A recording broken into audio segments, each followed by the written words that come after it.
이번 시간에는 실수와 수직선의 관계에 대해서 우리가 또 알아보도록 하겠습니다. 자, 이미 우리 중학교 1학년 때인가요?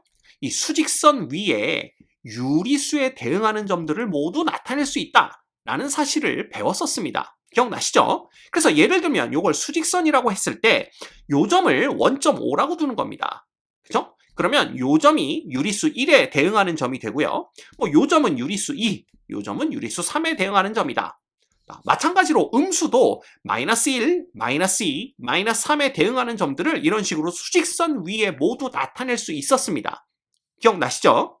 자, 그러면 무리수도 수직선 위에 나타낼 수 있겠느냐라는 거예요.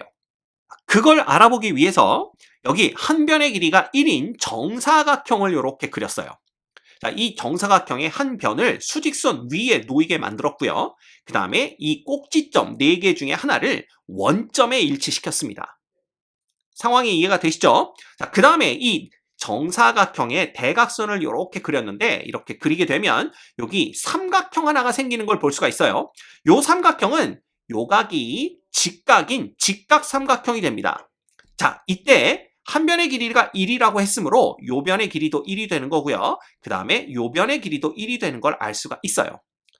그리고 요 빗변의 길이를 편의상 L이라고 한다면 우리는 피타고라스 정리에 의해서 요 L의 길이를 구해낼 수가 있습니다.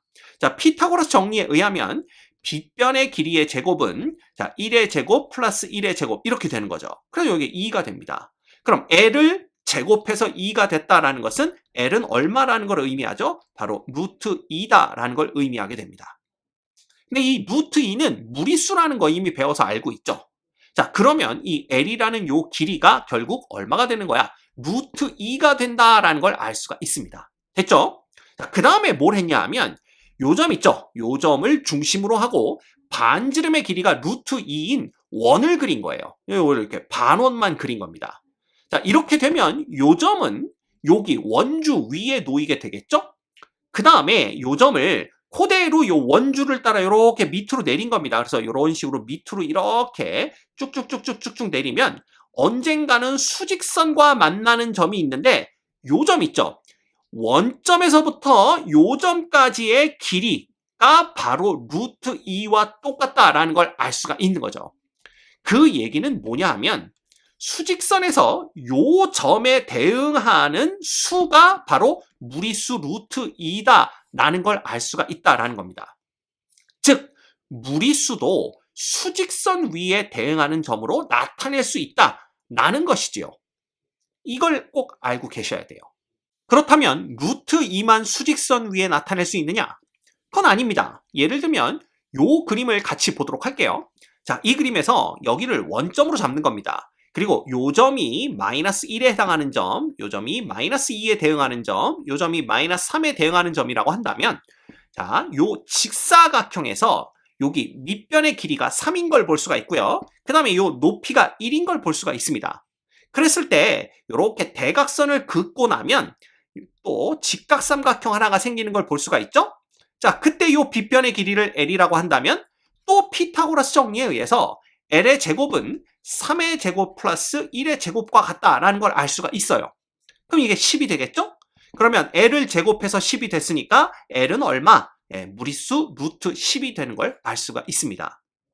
됐죠? 자, 그러면 요 빗변의 길이가 루트 10이니까 또 어떻게 볼 수가 있냐 하면 이 점을 중심으로 하고 반지름의 길이가 루트 10인 원을 그리는 겁니다. 그래서 이렇게 반원을 그린 다음에 그러면 요 대각선의 끝점은 요 원주 위에 놓이게 되겠죠? 그러면 요 점을 다시 이렇게 밑으로 쭉쭉쭉 내리는 겁니다. 그래서 내리다 보면 원주를 따라 쭉 내려가겠죠? 그러다 보면 수직선과 만나는 요 점이 생기게 되는데 요 점에 대응하는 수가 바로 무리수 마이너스 루트 10이다라는 걸 우리가 알 수가 있죠. 따라서 무리수 루트 10도 수직선 위에 대응하는 점으로 나타낼 수가 있게 되는 겁니다. 됐나요? 네. 이것뿐만 아닙니다. 예를 들면 아까 봤던 요 그림에서 여기가 원점이 아니라고 볼 수도 있어요. 예를 들면 이거 다 지워버릴까요? 요거 다 지워버리고 여기가 예를 들어 5다라고 한번 가정을 해봅시다. 자, 그렇게 되면 여기가 5가 되겠죠? 그럼 여기가 6이 7, 8 이렇게 됩니다. 그러면 이 점에 대응하는 무리수는 뭐가 되겠느냐라는 건데 이때에는 5에서 루트 2만큼 왔으니까 요 점에 대응하는 무리수가 5 플러스 루트 2다라는 걸 알 수가 있죠. 그래서 이런 식으로 생각하면 무리수들도 모두 수직선 위에 나타내는 것이 가능하다. 이렇게 결론을 내릴 수가 있는 겁니다. 이 내용을 정리하면 이렇게 생각해 볼 수가 있습니다. 자, 여기 보시면 일반적으로 수직선은 실수에 대응하는 점들로 완전히 메울 수 있음이 알려져 있다. 이렇게 되어 있네요. 자, 먼저 이 실수는요, 유리수와 무리수로 이루어져 있습니다. 그렇죠? 그런데 이 유리수와 무리수에 대응하는 점들로 완전히 메울 수 있다라는 건 무슨 뜻이냐 하면 이 거꾸로 말하면 이겁니다. 어떤 수직선을 이렇게 그렸을 때 여기에 기준이 되는 원점 O를 이렇게 잡는 거죠. 이때 여기에 임의로 아무 점이나 한 점을 수직선 위에 잡게 되면 이 점에 대응하는 실수는 반드시 존재한다라는 거예요. 그죠? 바꿔 말하면 이 수직선 위에 놓이는 모든 점들은 실수와 1대1로 대응한다 라는 뜻이 됩니다. 즉 실수에 대응하는 점들을 모두 다 이렇게 찍어버리면 이 수직선을 빈틈없이 완전히 메울 수 있다라는 거죠. 이해가 됩니까? 이걸 꼭 알고 계셔야 됩니다. 자, 그런데 여기 메울 수 있다가 아니라 메울 수 있음이 알려져 있다 이렇게 되어 있죠? 이건 왜 이렇게 썼냐 하면 사실 무리수가 수도 없이 많아요. 우리가 지금 위에서는 뭐 루트 2, 루트 뭐죠? 10 뭐 요 정도만 봤지만 사실 무리수가 그것만 있는 건 아니죠. 어마어마하게 많습니다. 그 모든 것들이 전부 다 수직선 위에 표현이 가능하냐라고 물어봤을 때 그걸 우리가 어떤 식으로 증명해야 될지 잘 모르겠죠. 중학교 학생 수준에서. 이미 훌륭하신 분들이 모든 무리수들 걔네들을 수직선 위에 표현할 수 있다라는 것을 이미 다 보여주셨기 때문에 중학교 학생인 우리 입장에서는 그냥 메울 수 있구나 라고 알고 있으면 된다 라는 뜻입니다. 아시겠죠? 그래서 이 시간 이후로 여러분들 꼭 기억하세요. 수직선 위에 있는 모든 점들은 실수와 1대1로 대응한다. 그죠? 따라서 이 위에 점들이 실수에 해당하는 점들을 주르륵 찍으면 이 수직선을 빈틈없이 꽉 채울 수 있다라는 거 그걸 꼭 기억하셔야 됩니다. 자, 여기까지 얘기를 했더니 어떤 학생이 질문을 하더라고요. 선생님, 근데요, 우리가 유리수의 대소관계를 비교할 때 이 유리수를 수직선 위에 찍었잖아요. 그때 더 오른쪽에 찍히는 점에 대응하는 수가 더 크다. 뭐 이런 걸 배웠었는데 그러면 실수에서도 그 룰이 적용이 되나요? 이런 질문을 합니다. 굉장히 예리하고 똑똑한 학생이죠. 자, 이 학생이 얘기하는 게 뭐냐 하면 예를 들면 이겁니다. 여기가 1이고 여기가 2라고 한번 얘기를 해볼게요. 그러면 1보다는 2가 더 오른쪽에 점이 찍히기 때문에 그렇다면 1보다는 2가 더 큰 수구나. 이렇게 우리가 대소관계를 비교할 수 있었다라는 거죠. 그러면 실수도 수직선 위에 모두 다 이렇게 찍을 수가 있으니까 실수의 대소관계도 더 오른쪽에 찍히는 점이 더 큰 수냐? 이걸 물어보는 겁니다. 그래서 예를 들어 요 점 있죠? 요 점이 예를 들어 루트 5에 해당하는 점이라고 한번 해봅시다. 그러면 이 루트 5라는 점이 2에 해당하는 점보다 더 오른쪽에 찍혔기 때문에 결국 2보다는 루트 5가 더 큰 수가 되느냐라는 건데 이거 맞죠? 이거 왜 맞죠? 얘네 둘이 누가 더 큰지 비교하려면 제곱해서 비교하면 된다라고 말씀을 드렸습니다. 그래서 얘를 제곱하면 4고요. 이쪽을 제곱하면 5인데 4보다는 5가 크기 때문에 얘네들의 제곱근인 2와 루트 5도 루트 5 쪽이 더 크다라는 걸 알 수가 있는 거죠. 이렇게 되는 거예요. 그래서 우리가 유리수의 대소관계에서 배워서 알고 있는 그 내용들이 그대로 실수에도 적용이 됩니다. 그죠? 그래서 여기 보시면 실수의 대소관계 이렇게 되어 있는데 이 1, 2, 3, 4번이 모두 다 유리수의 대소관계에서 배웠던 내용들이에요. 자, 하나씩 읽어볼게요. 양수는 0보다 크고, 자, 양수는 수직선 위에서 0의 오른쪽에 찍히는 점들을 얘기합니다. 그죠? 그 점들에 해당하는 수죠. 그래서 양수는 0보다 크고 음수는 0보다 작습니다. 이건 다 알고 있고요. 그 다음 양수는 음수보다 당연히 크죠. 왜? 양수가 음수보다 수직선 위의 위치로 보면 더 오른쪽에 찍히기 때문에 그렇습니다. 그렇죠? 그 다음 양수끼리는 절대값이 큰 수가 크다.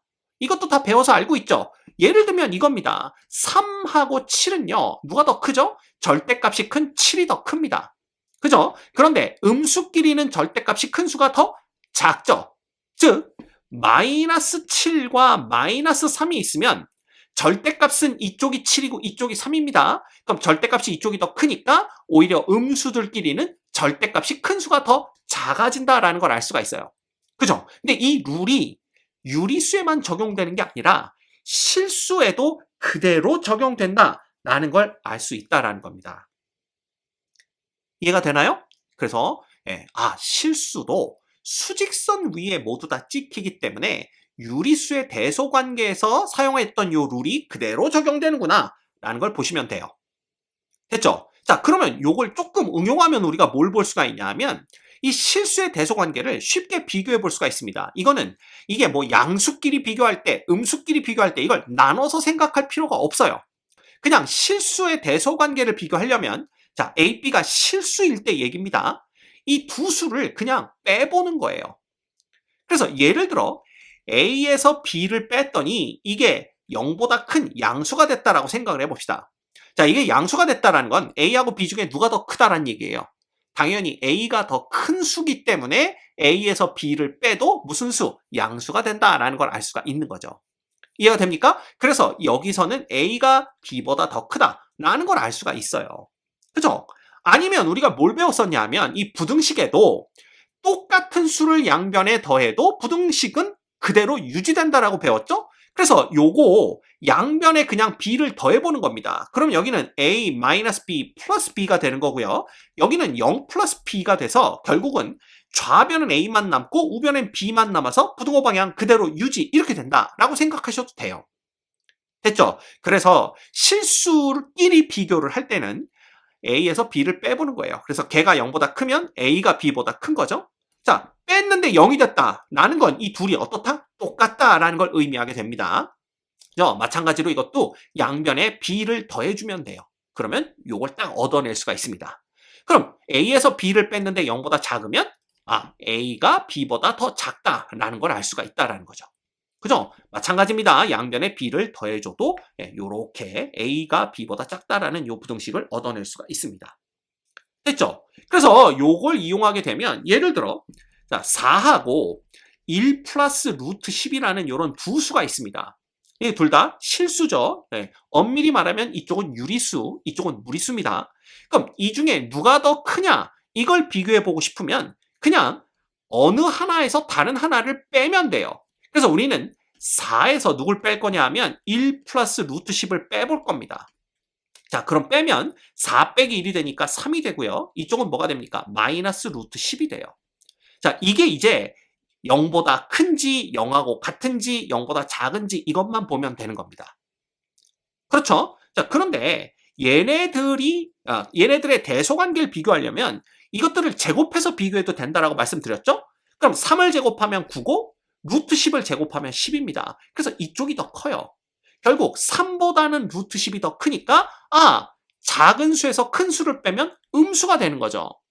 따라서 이거에서 얘를 빼면 음수가 된다라는 걸 알 수가 있기 때문에 얘네 둘의 대소관계는 이쪽이 더 크구나 라고 판단을 내리면 된다라는 뜻입니다. 됐죠? 그래서 여러분들 기억하세요. 앞으로 실수끼리의 대소관계를 비교할 때는 그냥 두 수를 빼세요. 그래서 그게 0보다 크면 A가 B보다 큰 거고 이퀄 0이면 A와 B가 같은 거고 0보다 작으면 A가 B보다 작다. 이렇게 결론을 내리시면 됩니다. 아셨죠? 마지막으로 제곱근표를 이용하여 제곱근의 값을 어떻게 읽어낼 수 있는지 요거 설명드리고 영상을 마치도록 하겠습니다. 자, 무리수를 뭐라고 제가 설명을 드렸었냐 하면 순환하지 않는 무한소수다라고 말씀을 드렸어요. 그래서 이게 순환하지 않는다라는 거는 이 숫자들이 불규칙하게 막 등장한다라는 것이고요. 그 불규칙하게 등장하는 숫자가 끊이지 않고 계속된다라는 걸 의미합니다. 그러다 보니까 이 무리수, 즉 제곱근의 값을 알아내는 게 이 쉬운 일은 아니에요. 그래서 그냥 야 이걸 뭐 나올 때마다 계산을 하는 게 아니라 한 번에 쫙 딱 계산을 해놓고 편하게 표로 만들어서 쉽게 읽을 수 있게 만들자 라고 해서 만든 게 바로 제곱근 표입니다. 그래서 요거는 그냥 우리들을 위해서 훌륭하신 분들이 만들어주신 표구나 이렇게 생각하시면 돼요. 그러면 이걸 어떻게 읽느냐라는 건데 이것도 아주 간단합니다. 예를 들어 루트 2.37의 값을 알고 싶은 거예요. 자, 이런 경우에는 요 맨 왼쪽에 세로줄 있죠. 이 세로줄에서 소수 첫 번째 자리까지 해당하는 수, 즉 2.3을 찾는 겁니다. 그러면 2.3을 찾게 되면 요 가로줄, 요걸 요렇게 보시면 되는 거예요. 2.3에 해당하는 요 가로줄을 쭉 보신 다음에 그 다음 요 7은 어디서 찾냐 하면 맨 위쪽에 가로줄 있죠. 요 맨 위쪽에 가로줄을 보면 되는 겁니다. 거기에서 7을 찾는 거죠. 그래서 7에 해당하는 요 세로줄을 이렇게 다 색칠을 하는 거예요. 자, 이렇게 되면 요 가로줄과 세로줄이 만나는 요 칸 있죠.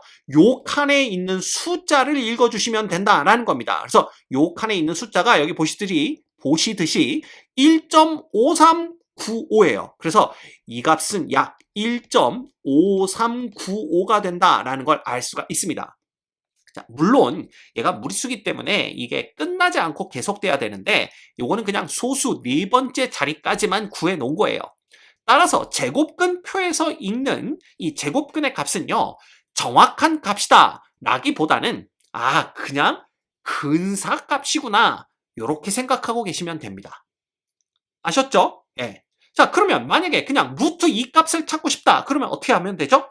여기서 2.0, 즉 2에 해당하는 요 가로줄을 보시고 그 다음에 2니까 소수점 둘째 자리도 0이다 이렇게 보시면 되죠. 그래서 0에 해당하는 요 세로줄이 만나는 지점에 있는 요 값이 바로 루트 2 값이 되는 겁니다. 그래서 보시면 1.4142. 자, 우리가 공부했었을 때 봤던 값이랑 비슷하죠. 그죠? 그래서 요렇게 우리가 제곱근 표에서 제곱근의 값을 읽어낼 수가 있어요. 자, 그러면 선생님 그러면요 여기가 한 자릿수가 아니라 두 자릿수면 어떻게 읽죠? 자, 두 자릿수라는 건 뭐냐 하면 예를 들면 이겁니다. 여기 보시면 이렇게 숫자들이 이제 여기가 두 자릿수가 돼 있죠. 그래서 여기서는 똑같습니다. 예를 들어 우리가 루트 33.6의 값을 알고 싶다. 이렇게 된다면 마찬가지죠. 자, 여기 세로줄에서 맨 왼쪽의 세로줄에서 33을 찾는 겁니다. 그래서 33에 해당하는 가로줄 이렇게 쭉 그어주시고 그 다음에 0.6, 소수 첫 번째 자릿수는 여기 맨 위에 줄에서 보는 겁니다. 그럼 6에 해당하는 요 라인을 이렇게 딱 보는 거죠. 그럼 얘네 둘이 딱 만나서 생기는 요 자리에 있는 숫자가 있어요. 요 숫자가 뭐냐면 5.7966입니다. 그래서 루트 33.6은 5.7966이다. 이렇게 생각하시면 되는 거예요. 이것도 근사값이 되겠죠. 정확하진 않지만 비슷한 값이다. 이렇게 보시면 되는 겁니다. 됐죠? 그래서 이 제곱근 표를 이용하게 되면 우리가 제곱근의 값을 쉽게 읽을 수는 있지만 그죠? 정확한 값을 얻는 것은 아니고 그와 비슷한 값, 그러니까 소수 네 번째 자리 혹은 소수 세 번째 자리까지만 얻을 수 있는 비슷한 값을 알아낼 수 있다는 거 그거 알고 계시면 될 것 같습니다.